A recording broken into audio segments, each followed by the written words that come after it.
Hey Joe, back at it. Looks like you're traveling the world today, huh? Yeah, I made it all the way over to England, and I'm in the underground. As you can see, social distancing is alive and well here in the underground. Um, nope, my virtual background, uh, I finally figured out how to master the challenges of Ring Central, but finally got my virtual background to work. Yeah, Yeah, that's my success story for today. I've been there. I've been in the tube. A few years ago, we went and we were on the Piccadilly line, and it's not suitable for work, but there's a funny stop there that goes on there. So if you want to do some research, some good, kindergarten humor if you start listening to all the stops that go along. So I guess it's an Americanized thing that Americans typically laugh at on one of those lines. So do your research project if you're bored this weekend in quarantine and look at some of the stops in England on the Piccadilly line. So it'll be good for you to see. So with that, we have one of our friends and influencers today on the podcast. Do you mind introducing our guest today? Oh, I'd love to. Today, we're so delighted to have Elizabeth Austin with us today, the CIO at Curvature, a phenomenal company here in the Charlotte region. I've gotten to know Elizabeth since I moved here to Charlotte almost 6 years ago now. And the really cool thing about Elizabeth is she is a well-regarded, always accessible leader here in the region. You may not know that about Elizabeth, but she's very involved in the Society for Information Management. She serves on the board of the Charlotte Area Technology Collaborative and is very passionate about women in technology and helping kids in our local market learn more about what's possible in technology. Very involved in the STEM programs, et cetera. So Elizabeth, we're just delighted to have you here. Well, thank you. I appreciate the opportunity. Always a good time with both of you. I think let me kick it off, Chief, if you don't mind. I think we're going to maybe get a perspective from you, Elizabeth, in terms of how you see COVID-19 impacting your business and your related businesses, your customers in particular. Well, it's certainly been a change to the way that we operated. We're headquartered here in Charlotte. We serve globally, have major market locations. And we're used to working in the office. As of the beginning of March, we immediately went to work from home. The good news is a lot of investments that we've made over the last year or so enabled us to do that successfully. So everything from having VPN access to, network capacity and bandwidth, security tools, things that have helped us minimize the disruption to the business by being able to be online and accessible and not have to deal with, spam and all that kind of thing or malicious attacks going through the process. We are a field services organization, and, we've seen a lot of change in the way that our techs have to go out and approach, customers to deliver service. Now, depending on what area of the globe that they're in, is the business that we're going to see, are they an essential business? Have they got authorization from their government to allow them to be operating and therefore to allow them to have us come in? We are an essential service, but it's changed. Somebody may have to get a temperature check before they can go on site into a facility. So a lot of changes that we've hopefully navigated fairly well through. Are you seeing, sort of differences in the way that customers approach you as that volume increased or decreased, and how have you handled that? Ticket volume, I think, has remained about the same. We track that on a weekly basis and have visibility to that through our operations calls. What's changed is really the logistics of getting into somebody's site. Back to us, whether or not we've got the right authorization. Our techs are all carrying letters that say that they're, providing essential service and have, if they were to get stopped. As I said, people are, going through some health checks that we wouldn't normally go through. Usually your badge to get in is enough, and now you've got to be able to ensure that you're healthy to be on site someplace. So it's really more about the logistics, I believe. And we're probably seeing less proactive kind of calls for routine maintenance. Those are being more scheduled. The other thing I'd say is even in our own internal IT support, we're in the process of implementing some new infrastructure tools, and we needed to go to our co-location facility to, basically do the racking and installing. Well, now you have to schedule an appointment. In order to support social distancing, you can only be on site for an hour. So if it's one of those jobs that might take you 3 or 4 hours, well, that now becomes 3 or 4 trips. Wow. So even that logistical, requirement throws some, certainly some time delay into the process. Yeah, I imagine it's You need some robots, right? So these data centers are coming out with their robots. robots are good. Yeah. Do you have any in inventory over there, Chief? Well, hey, we've got this Charlotte Robotics, and with your STEM, right, Elizabeth, maybe there's opportunity there. These kids don't have enough to do, so the kids that want to go build things, maybe that's you get them to build your data center robot. So, Well, I'll actually, Mike, use that as an opportunity to plug several of the robotics organizations in town. There's Queen City Robotics, and there's also Young Engineers of Today. Young Engineers of Today is actively printing face masks. So they've been doing that for probably about the last month. So, they're not making things to play with. They're making things to provide service. Oh, that's cool. I can imagine there's a lot of creativity and innovation happening in your business, especially given the fact that you've got to, think through how you service customers as effectively today as you did before the crisis. Speaking of those sorts of changes, I'd love to get your sort of broad perspective on the Charlotte region since you've been in the region a while. And I imagine you've seen a lot of change. I don't know if you can comment on some of the top, several, biggest changes you've seen, and then I'll follow up with a question about where you see things down the road in Charlotte. All right. Well, I have been here a long time. I'm essentially a native, not fully, but close, and have been in the IT space here for several decades. I don't mention the number of decades either anymore, Elizabeth. Let's just say it's multiple. One of the things I would say that has been a big change, and I myself didn't really get engaged in a lot of the IT nonprofit activity until about 12 years ago. And back then, there were only a very limited number of choices. So you had the Chamber's IT Council, of which the SIM group is an offshoot of that. You had some development-oriented groups, and perhaps you had some mainframe and that type of thing. But there weren't a whole lot of, general IT leadership type of groups. Right. And, that's one thing we're now blessed with is that there are numerous organizations.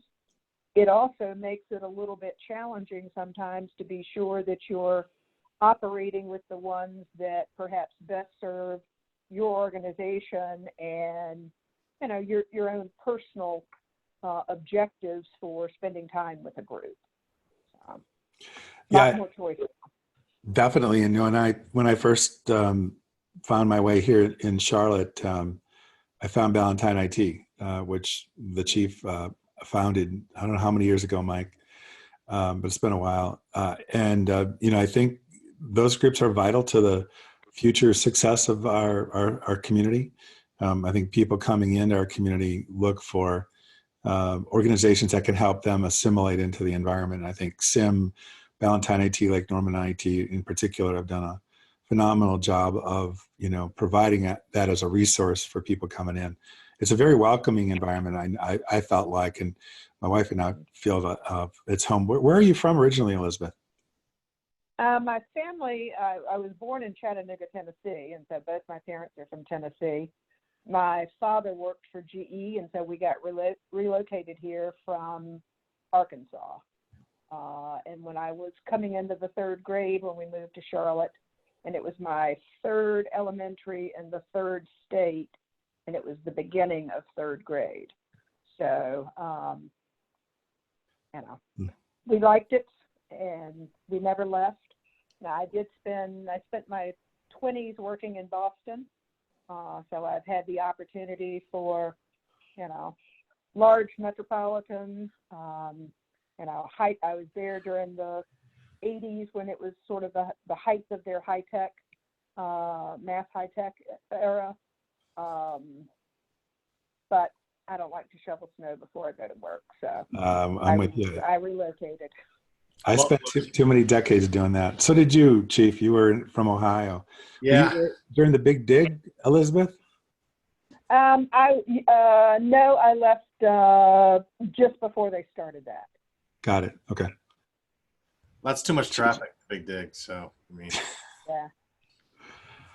Yeah, it's crazy. So, I think in terms of the future state, I've always talked to folks like you, Elizabeth, about how IT is changing and growing and evolving. And more and more companies are outsourcing to companies like Curvature, software as a service. When my last CIO role, I think we had the need for fewer systems engineers as we move more to the cloud and outsource more things to Microsoft Office 365. Are you seeing something similar in your company and the companies that you serve?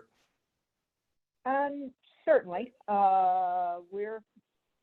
We're a 365 customer. So we've, from our own internal perspective, we've moved a lot of things to the cloud or to SaaS services, including, various applications. We still have some things, we still have some proprietary tools that we use as part of our ticketing as well as our quoting environment. So we've got the need for in-house development. And we also have, some of our environments we support through a platform as a service. So we still have server engineers to support that, as well as network engineers, even though we're on a UCC platform. So, and I think one of the things that sometimes people mistake is that by moving things, the management of systems off-site, that you completely need to abandon any of your own on-site efforts, and that's really not the case.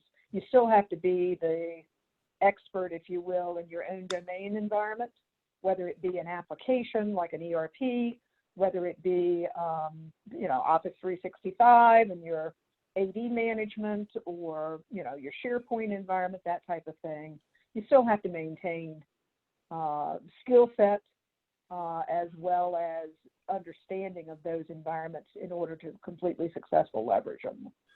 Yeah, no, it's excellent point. I think at the end of the day, as IT leaders, we're still responsible for those applications, even if a managed service provider is handling the day-to-day operation. So I think, monitoring tools, making sure sites are up, making sure they're patched, even if your team isn't doing it specifically, you're outsourcing that, you still need to know it's happening. And cybersecurity too. I mean, I'm certain that cybersecurity has played a major impact in the kinds of things that you guys do, especially lately with COVID-19. You hear so much more about cyber challenges and issues for customers. Are you seeing the same thing? Yeah, we're fortunate that a lot of the projects that we have initiated and executed in the last year or so really set us up for being successful with work from home. Things such as having multi-factor authentication, things such as having, the appropriate email and internet protection tools. That's one of the things that, back to that question about staffing, having better protection on the environments allows us to receive fewer help desk tickets because somebody clicked on something that was not right. And so I think we find that we have fewer resources, perhaps, more skilled and familiar in the domain, but you've got to have you've got to have people who understand your environment, and that capability allowed us to be successful as we transitioned into work from home. Yeah, it's interesting. The chief and I had a chance to talk to some local CIOs recently, and one of them in particular was talking about post-COVID, their organization's thinking about a reduced physical footprint because they're finding that the work from home thing isn't as challenging and as scary as some people thought. We were just talking about Yahoo, and it was like 7 or 8 years ago where Melissa Mayer required everybody to come back to work and not work from home. So it's funny how the pendulum swings back and forth on that front. But I still think there's a lot of value in face-to-face meetings. I love the fact that we're doing the Zoom thing here, but I really I miss having the interaction, especially 2 months in. My wife and I do get along very well, and I think we've run out of places to hide in the house. But but it's been a lot of fun. But you do miss that sort of human connection. I don't know if you guys are feeling the same thing. We are. It's funny, the team members that I have that have maybe several small children, I think they miss the opportunity that the office affords them to escape that. A lot of us, myself in particular, I'm an empty nester, so I'm used to being on my own. It's a little too much at this point. So, we miss things like smiling faces and, to your point, banter and, just laughter. I mean, the informal communication. One of the things we did from an IT perspective to encourage that is we set up a WebEx team room or a page that we call the IT virtual break room. And so people are posting, pictures of their kids, or, we see pet pictures, we see gifts. We're welcoming each other each morning. There tends to be a lot of TGI Friday and, happy weekend. That seems to be when we get our greatest volume. But, we're using it as an opportunity just to kind of keep in touch. I asked folks today on the site just to, something that they've enjoyed from this process. The number one thing was not having to commute. So, I think we as a company may, try to figure out what the return looks like, and perhaps it looks more like a hybrid as opposed to we're 100% in versus 100% out. Yeah. Sorry, Joe, go ahead. Go ahead, Mike. I agree with you, Elizabeth, in regards to how it's going to change things, how your teams engage, but there's still that why people want to go to work, right? So, but you'll also think about, I guess, the greater good of things, right? As our careers progress, and all three of us being engaged in nonprofit, and how do you help the community from just an ecological perspective, right? Of keeping cars off the street, right? But also keeps people safe. Accidents. How many people, first thing Monday morning, they're accidents just because, not awake, and all the other distractions, or, it rains in Charlotte, right? How come it takes everybody an hour and a half to kind of get to work if you're, behind the school crowd? So, as you start to plan for that, what are some of the challenges that you see if, hey, let's say COVID it wears itself out, right? We are able to go back. What are the challenges there? Are people now kind of numb to, all the distractions that are on a call, right? People don't care about dogs barking anymore, or somebody ringing the doorbell, or kids. Where rewind that 3 months ago, people were super sensitive to any distraction, but now it's kind of like, oh, hey, it's just part of a call. What do you think?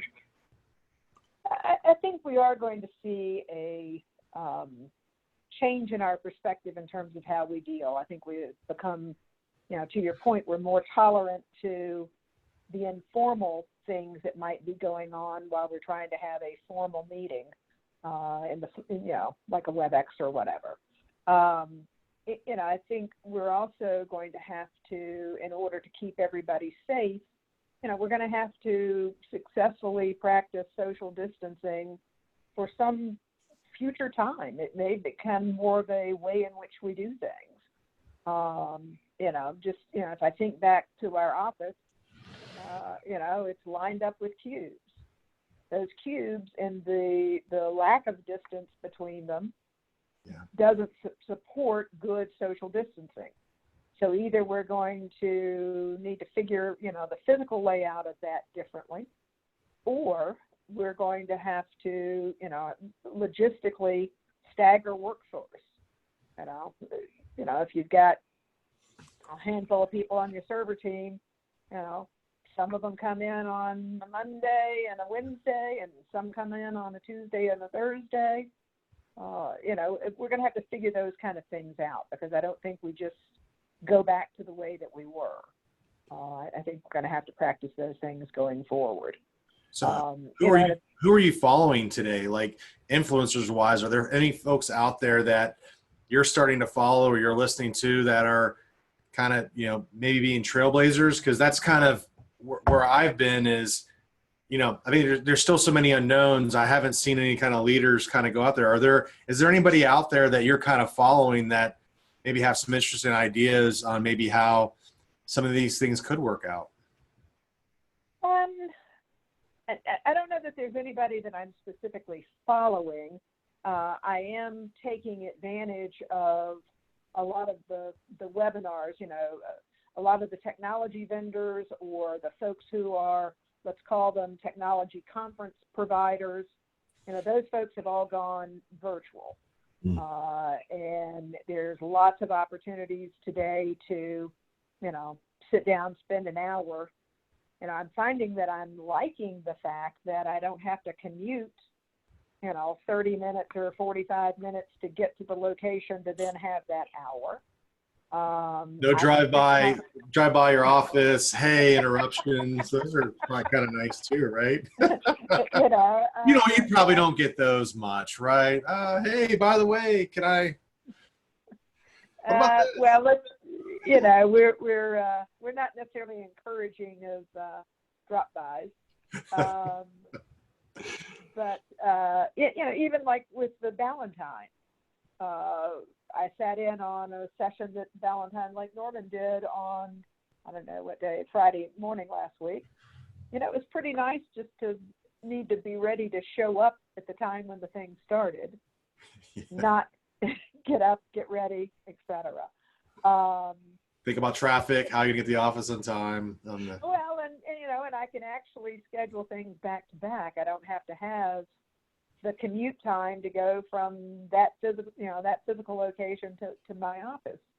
So I think we're going to see a big change in the way we interact in terms of networking events.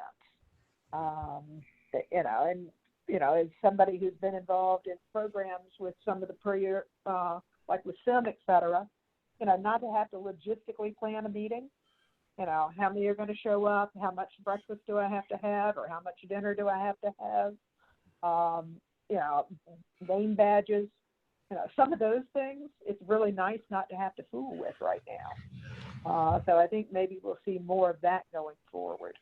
I would say that a lot of the topics are around, having good security. Most of the topics have, factored in on if you weren't prepared, what are the things that you need to be doing to ensure that you do have a secure environment. A lot of our workforce, we had a lot of folks who were what I will call classic office workers, and they were not situated to be working from home. So they didn't have good network access. They didn't have, they didn't have laptops that they operated with. I myself, I'm a long time office worker, meaning that most of my work I handle in the office, or I'm sitting in a chair with a laptop in my lap. I didn't have a home office. So, as you can see from my background, I'm now in my dining room. So I either have to do something about that, more permanently, or, figure out how to make it work, figure out how to use the virtual backgrounds a little better. Yeah, there's a lot of learning, a lot of learning about how to do this effectively. And I think it levels out. I was talking to somebody the other day, Mike and Elizabeth, about, kind of reentering work. And what do you do? Do you take people's temperature? Do you ask employees to sign a waiver that says, I haven't been near anyone who's been infected? And,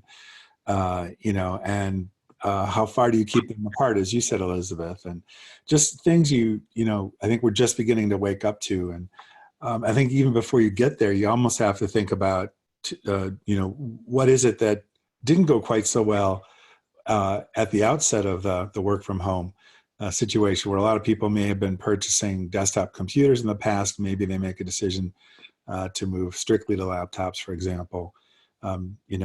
Do you equip people with headsets or some sort of Bluetooth speaker or something along those lines to make work at home more effective? And I think about your environment, Elizabeth, where you've got your staff, your admin staff, but then you've got all these distribution locations with inventory.